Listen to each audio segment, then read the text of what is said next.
नमस्कार दोस्तों, जय मां सरस्वती, जय जवाहर। दोस्तों बीएससी सेकेंड ईयर की जो इंटर्नशिप है गाइस, वो आपकी 5 जनवरी से यहाँ पर शुरू होने वाली है। बहुत सारे मेरे पास कमेंट आ रहे हैं कि भाई आखिर हमारी जो इंटर्नशिप है वो इतनी जल्दी क्यों हो रही है।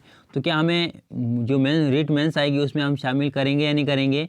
बीएससी सेकेंड ईयर की जो इंटर्नशिप है गाइस, वो कितने दिन की होती हैं, कितने दिन आपको इंटर्नशिप के लिए जाना पड़ेगा, और हमें क्या है कि जो डायरी वगैरह हैं कैसे बनानी है, फाइनल लेसन कैसे बनाना है, संपूर्ण जानकारी हमारे चैनल पर मिल जाएगी। तो चैनल को सब्सक्राइब शुरू कर लेवे। तो आपके जैसे देखो यहाँ पर फॉर्म शुरू होंगे तो आपके पासवर्ड कैसे बनाने हैं, स्कूल चॉइस फिलअप कैसे करनी है, वैकेंसी लिस्ट कैसे देखनी है, संपूर्ण जानकारी हमारे इस चैनल पर मैं आपको समय पर देता रहूँगा। तो चैनल को सब्सक्राइब शुरू कर लेवे। तो देखो आज का जो हमारा मेन यही सवाल है कि आखिर देखो जो सेकेंड ईयर हैं वाले हैं वो अगर इंटर्नशिप में कंप्लीट कर लेते हैं, क्या इनको रिट मुख्य परीक्षा में शामिल किया जाएगा या नहीं किया जाएगा, इसके बारे में हम बात करेंगे। तो गाइस देखो सबसे पहले हम बात कर लेते हैं कि यहाँ पर है जो कि आपको जो इंटर्नशिप है गाइस वो आपके 5 जनवरी से यहाँ पर शुरू होने वाली है ना। और यहाँ पर क्या है कि कितने दिन की यहाँ पर मिलेगी आपको, तो 96 दिन की आपको इंटर्नशिप मिलेगी। कहने का मतलब 96 दिन आपका वहाँ पर अटेंडेंस होगा हाजिरी का। उसमें यहाँ पर क्या है कि जाना कंपलसरी है। वहाँ पर आपको क्या करना होगा, वहाँ पर आपको हाजिरी लगाना होगी। शाला दर्पण पे ऑनलाइन हाजिरी होती है इस बार,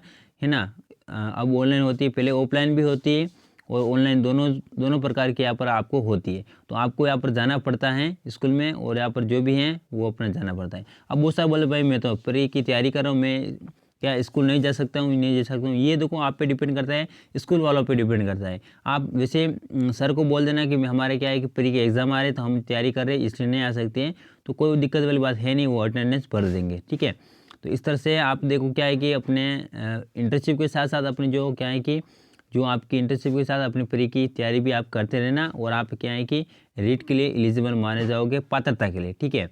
अब देखो बात करते हैं आखिर रीट मुख्य परीक्षा में शामिल होने के लिए क्या योग्यता होनी चाहिए और कौन कौन फॉर्म भर सकता है, क्या है इसमें, क्या है शर्तें हैं, क्या नियम है, क्या है। तो आइए इस वीडियो में जानते हैं। तो कहीं देखो सबसे पहले बात यह है कि रीट मुख्य परीक्षा में शामिल होने के लिए आपके पास बीएसटीसी सेकेंड ईयर की मार्कशीट होनी चाहिए। कहने का मतलब सेकेंड ईयर आपका कंप्लीट होगा तभी आप रीट मुख्य परीक्षा का जो फॉर्म है वो भर पाओगे। कहने का मतलब यहाँ पर क्योंकि जब फॉर्म भरते तो अपेयरिंग का ऑप्शन नहीं आता है वहाँ पर, तो आपके पास डिग्री कंप्लीट होगी तभी आप ये रीट मुख्य परीक्षा का फॉर्म भर पाओगे। अब यहाँ पर देखो आपके जो पूरा सेशन होता है, ठीक है, सेकेंड ईयर का वो 200 दिन का होता है। तो उसमें देखो 200 दिन कंप्लीट होने के बाद ही आपके एग्ज़ाम होते हैं, ठीक है। तो क्या है कि आपको अगर एग्ज़ाम हो जाते हैं उसके बाद फॉर्म फिलअप होते हैं, तब आप क्या है कि रीट मुख्य परीक्षा के लिए शामिल माने जाते हो। मान लो रीट मुख्य परीक्षा की जो फॉर्म भरने की जो लास्ट डेट है वो 30 तारीख है, तो आपका रिजल्ट 30 तारीख को आ जाता है तो आप एलिजिबल माने जाते हो। चाहे एक दिन पहले आए चाहे या उसी दिन आ जाए, और आपका फॉर्म भरने की लास्ट डेट से पहले, ठीक है, तो आ जाए तो आप एलिजिबल माने जाते हो। ओके, तो इसमें कोई डाउट नहीं है। तो कहने का मतलब आपका सेकेंड ईयर कंप्लीट होना चाहिए, और जो आपका सेकेंड ईयर का जो रिजल्ट है वो रीट मुख्य परीक्षा फॉर्म भरने की दिनांक से पहले आना चाहिए।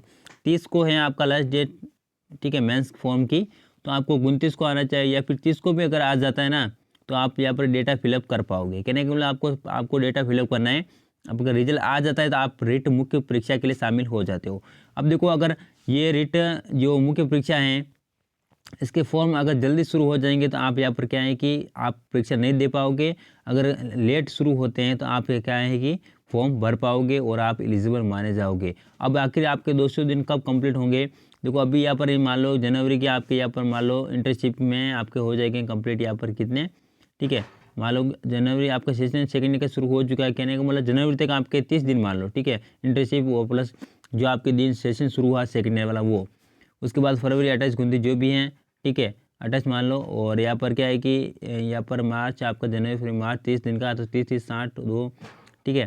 तो इस तरह से आप अप्रैल तक अगर आपका इंटर्नशिप कंप्लीट हो जाता है, कहने का मतलब 96 दिन, उसके बाद बचे आपके 104 दिन, ठीक है, वगैरह वगैरह 4 या फिर 100 दिन बचे। तो आपका अगर जल्दी से आपका एग्ज़ाम हो जाता है सेकेंड ईयर का तो आप ही रीट मुख्य परीक्षा में शामिल हो जाओगे।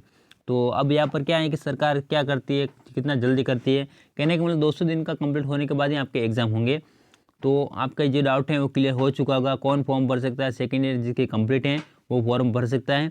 अब यहाँ पर कंप्लीट कराना या फिर ये तो समय के अनुसार ही होगा, है ना। जैसे आपकी 200 दिन का सेशन कंप्लीट होगा उसके बाद आपका क्या होगा, यहाँ पर आपका एग्ज़ाम होगा। तो ये जानकारी कैसे लगी आपको कमेंट में ज़रूर बताना है। और भी कोई डाउट हुआ आपको तो कमेंट सेक्शन में बता देना, मैं आपका ज़रूर रिप्लाई करूँगा। डायरी हमारे चैनल पर मिल जाएगा। फाइनल लेसन कैसे बनाना है, फाइनल लेसन के मॉडल चार्ट वगैरह कैसे बनाना है वो भी मैं आपको बता दूंगा। तो चैनल को सब्सक्राइब जरूर करें। मिलते हैं नेक्स्ट वीडियो में, तब तक के लिए जय जवाहर।